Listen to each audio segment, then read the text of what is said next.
Développer sa force est primordial, autant pour pratiquer une discipline sportive qu'au quotidien, pour interagir avec son environnement, déplacer des objets sans danger, ou encore dissuader un éventuel agresseur. La force s'acquiert par un entraînement régulier, un repos adéquat et une persévérance à toute épreuve. Ayez la volonté d'être fort et gardez-la durant votre entraînement. S'agissant d'optimiser les gains et les progrès en force, plusieurs paramètres entrent en jeu. Parlons d'abord de l'augmentation de la difficulté, de la dureté et de la résistance de l'exercice. Cela est réalisé simplement par l'augmentation du nombre de répétitions. D'une manière générale, 1 à 6 répétitions focalisent le développement de la force. 6 à 12 répétitions, la masse musculaire, le volume musculaire, et au-delà, l'endurance musculaire. Cependant, d'autres facteurs sont aussi importants, comme le temps de tension musculaire. Il s'agit tout simplement de la durée de l'effort. On cherche alors à maintenir la position ou l'amplitude de mouvement la plus difficile, la plus demandeuse de travail. Une autre façon d'augmenter la dureté de l'exercice est simplement en ajoutant du poids. Dans ce programme, pensez et conceptualisez pour vous permettre un progrès constant. Vous pourrez toujours améliorer vos performances par simple addition de masse. Simplement en changeant vos haltères, simplement en portant par exemple un sac à dos avec dedans du poids, des livres, des bouteilles d'eau, simplement avec un petit peu de créativité, vous pourrez toujours progresser. Discutons maintenant d'une nouvelle méthode d'accroissement de votre force, la pliométrie. Un exercice est dit pliométrique si c'est un exercice explosif, comme par exemple les pompes explosives, comme les sauts, comme les coups de poing. Nous vous proposerons tout au long de ce programme des routines qui intègrent ce type d'exercice pour chaque groupe musculaire.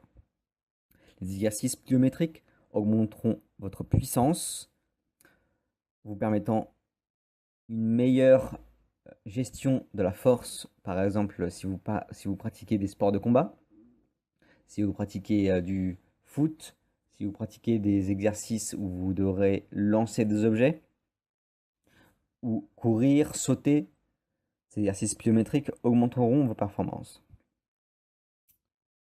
Parlons maintenant d'une autre technique qui développera votre force, qui s'appelle en anglais le drop set, ou les séries dégressives, ou les séries à épuisement. Beaucoup d'exercices présentés dans ce cours, vous verrez, durent 1 minute. 1 minute, ça paraît peu. C'est le temps qui vous sera donné pour arriver à épuisement des muscles. Ça paraît peu, mais vous verrez que l'exercice devient rapidement intense, surtout si vous les faites avec la forme adéquate. C'est-à-dire, pensez toujours à la respiration, à la stature, c'est-à-dire à la position de votre colonne vertébrale, au travail des abdominaux qui peuvent conduire la force, etc., etc. Bien sûr, il est possible qu'au bout de 20 secondes, vous ne puissiez plus poursuivre l'exercice. Dans ce cas, il suffit simplement de diminuer les poids que vous utilisez, ou si c'est un exercice au poids du corps, d'adopter une variante plus facile. Par exemple, si vous faites des pompes, vous pourrez placer les genoux au sol et continuer d'en faire. Il existe pour chaque exercice une variation plus facile que vous pouvez choisir lorsque vous ne pouvez plus réaliser la version proposée. Parlons désormais de l'isométrie. L'isométrie, c'est tout simplement maintenir une position statique. C'est un challenge pour votre volonté et pour votre mental, car c'est souvent des positions que vous avez la force de tenir, mais qui deviennent très rapidement douloureuses, dans une sensation de brûlure, qui reste une douleur physiologique, utile. Ce n'est pas une douleur pathologique, parce que vous allez au-delà de votre amplitude articulaire normale. Alors un exercice isométrique, c'est un challenge, donc on disait pour votre mental, car vous aurez besoin d'un flux nerveux soutenu pour tenir la position. En isométrie, la règle est simple. Plus vous tenez longtemps, avec la forme adéquate, plus vous gagnerez en force pour la prochaine fois. Ce type d'entraînement est celui adapté par exemple par les moines Shaolin, qui leur donne une force insolite. Vous aurez sûrement déjà vu quelques prouesses.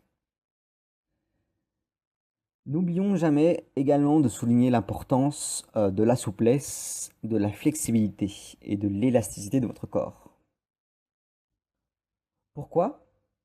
Parce que l'énergie potentielle élastique, qui est l'énergie potentielle qui est emmagasinée dans vos muscles, à caractère élastique, lorsque ces derniers sont compressés ou étirés par rapport à la position naturelle, lorsque la force comprimant ou étirant le muscle cesse, le corps tend naturellement à retourner à sa position naturelle, transformant ainsi son énergie potentielle en énergie cinétique. Les muscles sont constitués de beaucoup de protéines, dont la titine ou la connectine, qui est une protéine élastique qui régule l'élasticité du sarcomère, l'élasticité des structures musculaires microscopiques. Donc, si vous avez une bonne souplesse, si vous avez une bonne flexibilité, vous aurez plus de force, notamment dans l'exercice pliométrique. De plus, l'élasticité, la souplesse vous permettent de réduire les risques de liaisons musculaires et articulaires.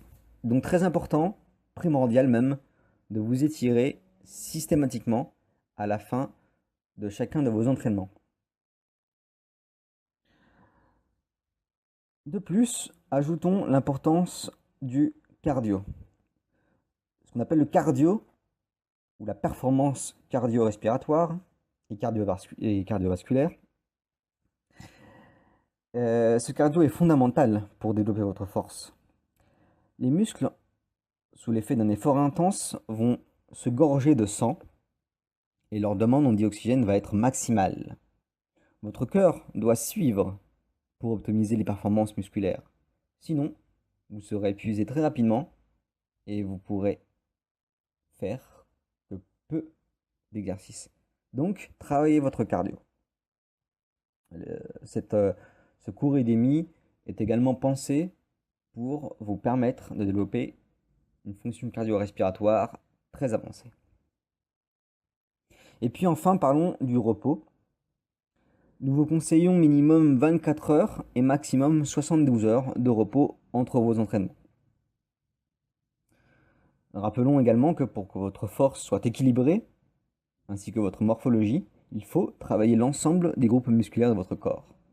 Vous choisirez par la suite quels sont vos objectifs et quels sont les groupes musculaires que vous préférerez travailler.